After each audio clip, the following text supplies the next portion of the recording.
আমরা যেমন আমাদের বাসায় একই রুমে থাকি, গ্রামের বাড়িতেও মামুন এবং আমি একই রুমেই থাকি এবং আমরা যখন কোথাও বেড়াতে যাই তখন আমরা একই রুমে থাকি। Hello guys, social man here. তো আজকের ফার্স্ট নিউজ হচ্ছে অপু বিশ্বাসকে নিয়ে। এবার পুলিশের দ্বারস্থ হলেন অপু বিশ্বাস অরুচিকর, মিথ্যা, বানোয়াট ও ভিত্তিহীন তথ্য প্রচারের অভিযোগ নিয়ে পুলিশের দ্বারস্থ হয়েছেন ঢাকাই সিনেমার জনপ্রিয় নায়িকা অপু বিশ্বাস। বৃহস্পতিবার রাজধানীর বাটারা থানায় একটি সাধারণ ডায়েরি বা জিডি করেন তিনি।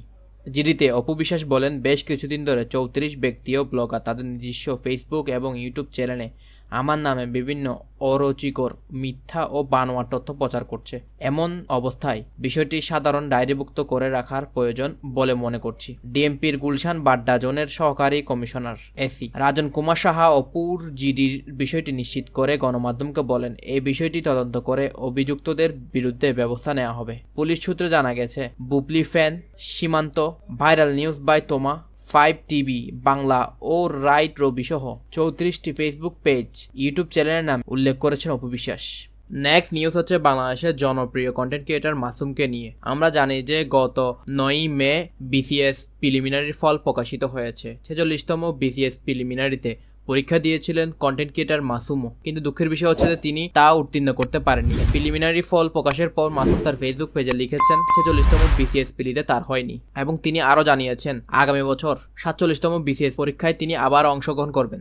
আমরা জানি যে যখনই তিনি এই বিসিএস প্রিলিতে অংশগ্রহণ করেছেন তখনই তিনি জানিয়েছেন যে তিনি প্রস্তুতি ছাড়া এই বিসিএস পরীক্ষায় অংশগ্রহণ করছেন। সুতরাং এটি এতটাও আশ্চর্যের বিষয় নয় যে তিনি এই পরীক্ষায় উত্তীর্ণ করতে পারেননি।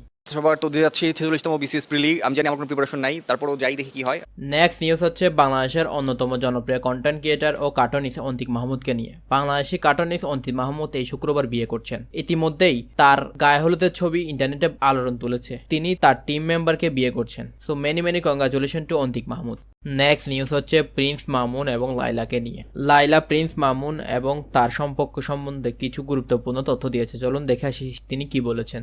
আমরা যেমন আমাদের বাসায় একই রুমে থাকি, গ্রামের বাড়িতেও মামুন এবং আমি একই রুমে থাকি এবং আমরা যখন কোথাও বেড়াতে যাই তখন আমরা একই রুমে থাকি। আমাদের নিচে কোনো বেডরুম নেই। আমাদের বাসার রুমগুলো আপনি দেখেছেন এবং মামুন এবং আমার রুম কোনটা সেটা আপনারা যারা বাসায় আসেন তারা সবাই জানেন। যে যখন আমি প্রথম মামুনের বাসায় যাই, ঢাকায় ওনার একটা ভাড়াটে ছিলেন, তো উনি ভাড়াটের সাথে বাড়ির দারোয়ান থেকে শুরু করে অন্যান্য ভাড়াটে বা বাড়িওয়ালার সাথে আমাকে পরিচয় করে দিয়েছে যে এটা আমার ছেলের বউ। আমি সবসময় একটা জিনিস বলি যে ভার্চুয়াল জগতে আমরা আসলে যেটা বলবো সেটা সবসময় রিয়েলিটি হতে হবে এমন কোনো কথা নাই। হ্যাঁ, আমার আর মামুনের দেওয়া জাগো এফএম একটা ইন্টারভিউ ছিল। ওখানে জিজ্ঞেস করা হয়েছিল যে আপনারা কোথায় থাকেন, তো মামুন বলেছিল যে লাইলা নিচতলায় থাকে, আমি উপরতলায় থাকি। আর কিছু চ্যানেলের রিপ্লাইয়ে দেখলাম যে সে বললো যে সে নিচতলায় থাকে এবং লাইলা উপরতলায় থাকে। সো মানুষ যখন আসলে মিথ্যা কথা বলে তখন লজিকটা এলোমেলো হয়ে যায়, তখন মনে করতে পারে না যে কাকে আমি কোন কথাটা বলেছিলাম। বাট যেটা ফ্যাক্ট, যেটা রিয়েল, সেটা তো আমাকে সাজানোর দরকার নাই। আমাদের নিচে কোনো বেডরুম নেই। আমাদের বাসার রুমগুলো আপনি দেখেছেন এবং মামুন এবং আমার রুম কোনটা সেটা আপনারা যারা বাসায় আসেন তারা সবাই জানেন। যারা আসে না, যারা দর্শক, তারা তো আসলে দূর থেকে বুঝতে পারবে না। সো রিয়ালিটি কি, বাসার কি অবস্থা কোনটা বা কি চলতেছে সবকিছুই যারা আপনারা আসেন তারা জানেন। যখন কেউ কোনো কিছু স্ট্যাবলিশ করতে চায় তখনই সেটা বানাইতে হয়, আর যেটা রিয়ালিটি সেটা তখন বানাইতে হয় না, সেটা অটোমেটিক্যালি আসে। আমি যেমন আমরা যেমন আমাদের বাসায় একই রুমে থাকি, গ্রামের বাড়িতেও মামুন এবং আমি একই রুমে থাকি এবং আমরা যখন কোথাও বেড়াতে যাই তখন আমরা একই রুমে থাকি। আপনারা হয়তো নেপালের ভিডিওটাও দেখেছেন বা রাঙামাটির ভিডিওটাও দেখেছেন যে ওখানে ওর নানুর বাড়িতে যখন বেড়াতে গেলাম তখন আমরা একই রুমেই ছিলাম। আমরা কখনো আলাদা রুমে থাকি না।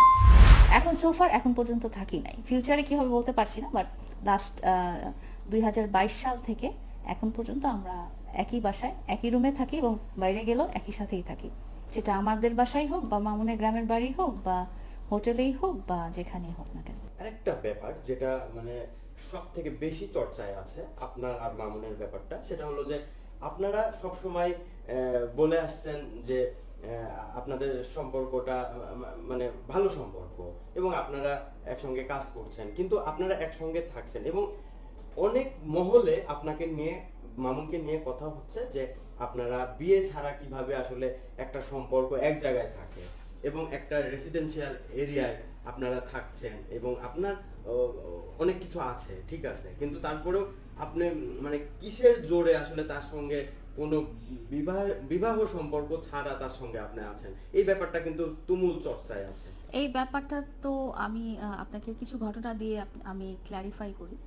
সেটা হচ্ছে যে আমরা দুজন একসাথে থাকা শুরু করি 2022 থেকে, এবং সবাই মুসলিম, আমিও মুসলিম, মামুনও মুসলিম। হ্যাঁ, এবং মামুন আপনাদেরকে সোশ্যাল মিডিয়াতে যেটাই বলুক না কেন বা আমাকে দিয়ে যেটাই বলাক না কেন, দিন শেষে কিন্তু আমরা একসাথেই আছি। হ্যাঁ, সবখানেই একসাথেই আছি।